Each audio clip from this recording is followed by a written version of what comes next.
Bonjour et bienvenue dans cette nouvelle vidéo sur la chaîne de Clip Studio Paint. Aujourd'hui, on va parler de quelque chose d'assez important en dessin, puisqu'on va parler d'anatomie. Je me suis pas présenté, je m'appelle Hugo Petula, je suis illustrateur et chara-designer, et comme vous pouvez le voir, l'anatomie, c'est pas forcément mon fort. J'aime créer des personnages plutôt anguleux, avec des proportions fantaisistes. Parler d'anatomie quand on la respecte pas soi-même, je trouve que c'est un postulat assez intéressant pour faire une vidéo. Du coup, dans cette vidéo, on va répondre à cette fameuse question, est-ce que c'est important de connaître l'anatomie humaine pour faire des dessins de personnages? Et dans un second temps, on verra les outils qui sont inclus dans Clip Studio Paint qui peuvent vous permettre soit de vous aider à faire des personnages plus justes anatomiquement, soit au contraire venir éclater vos personnages, les déformer, les déstructurer pour ajouter du dynamisme.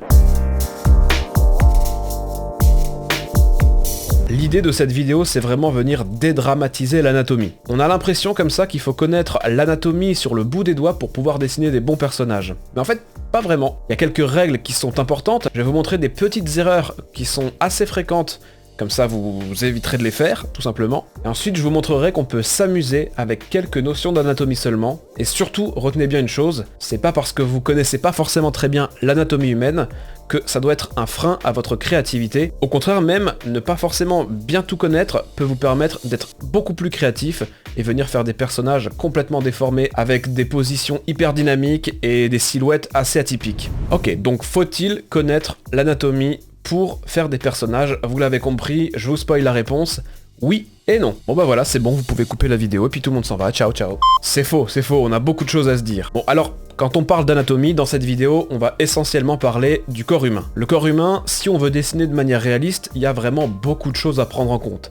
Il faut comprendre comment les muscles s'articulent les uns avec les autres, comment ça se fait qu'un muscle va grossir quand on fait un mouvement, il faut comprendre comment les os s'agencent les uns avec les autres, il faut aussi connaître les proportions du visage, des différents membres, bref, ça demande vraiment de connaître énormément de choses. Et toutes ces choses, elles sont utiles si on veut faire du dessin très réaliste. Or, vous le savez, il y a beaucoup de styles de dessin différents. Et vous vous en doutez, la plupart de ces styles de dessin ne nécessitent pas forcément de savoir combien mesure le gros orteil ou à quoi sert la clavicule lorsqu'on lève l'épaule. Disons que plus vous allez avoir envie d'avoir un style proche de la réalité, plus ce sera important pour vous d'approfondir vos connaissances dans l'anatomie du corps humain. Mais ça, c'est pas valable que pour le corps humain, c'est aussi valable pour l'architecture, pour la mécanique, si vous allez dessiner par exemple des véhicules ou des bâtiments. Quoi qu'il en soit, quel que soit votre style de dessin, il y a des petites bases, des petites choses, des petites erreurs que vous ne devez pas faire, et je vais vous en montrer quelques-unes tout de suite. Je vais commencer avec une erreur anatomique assez simple à corriger. Parfois, je vois des dessins qui proposent des personnages qui ont 2 fois la même main. Par exemple, sur le dessin ci-dessus, on voit qu'il y a 2 fois la main gauche. Juste, faites une petite vérification une fois que vous avez fait votre personnage. Pour ça, vous pouvez vous regarder dans un miroir ou regarder vos mains, et à ce moment-là, vous pouvez corriger et juste remettre la main qui ne va pas dans le bon sens.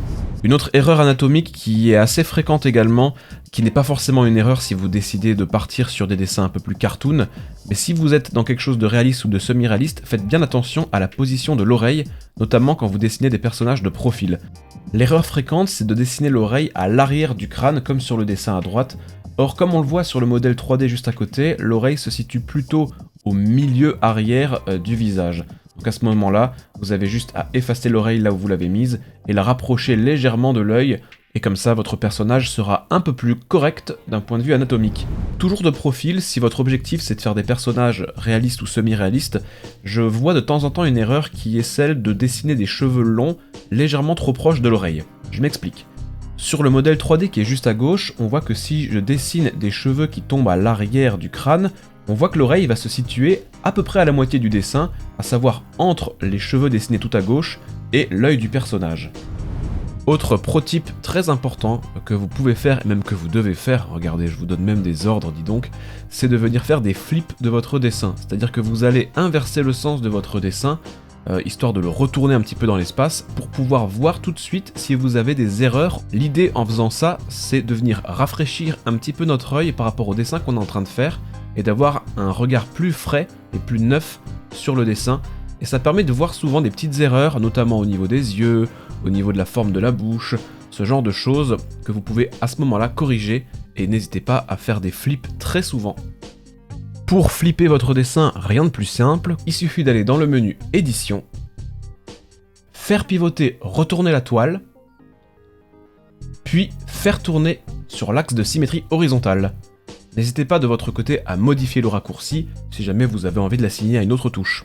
Ensuite, si vous n'êtes pas très à l'aise avec ces petites choses-là et que vous avez quand même envie d'avoir, on va dire, un soutien par rapport à l'anatomie humaine, dans Clip Studio Paint, on va voir quelques fonctionnalités qui peuvent vous aider, servir de référence pour faire vos personnages.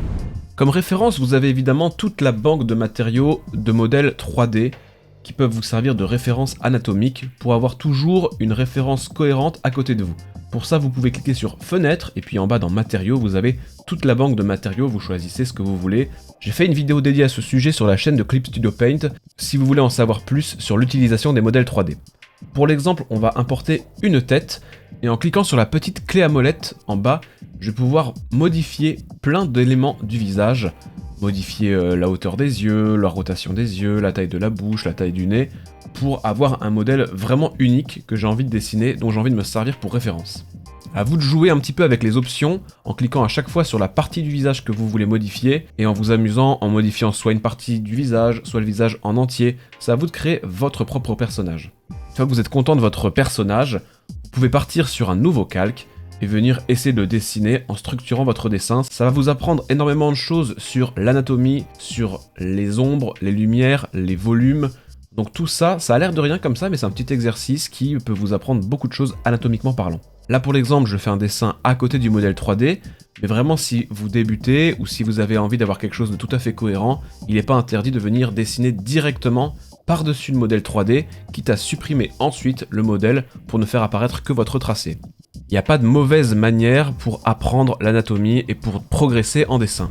Maintenant, on va voir une nouvelle fonctionnalité disponible dans la version 2 de Clip Studio Paint qui vous permet de filmer avec une webcam directement votre main pour la modifier en temps réel sur un modèle 3D.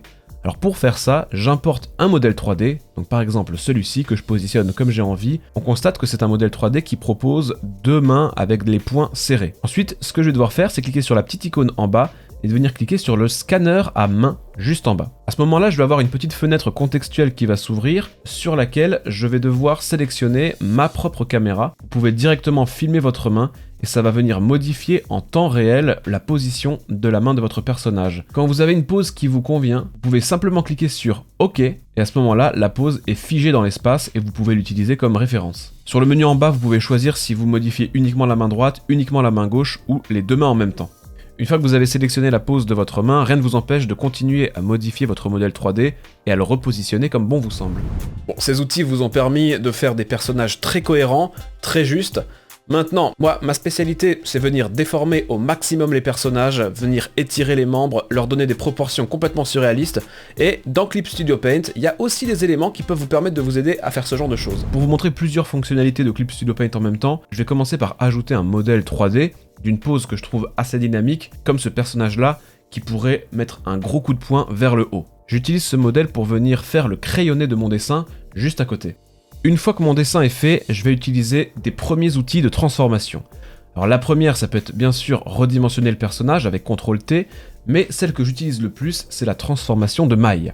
Pour faire ça, je vais dans Édition, Transformation, et ensuite Transformation de maille.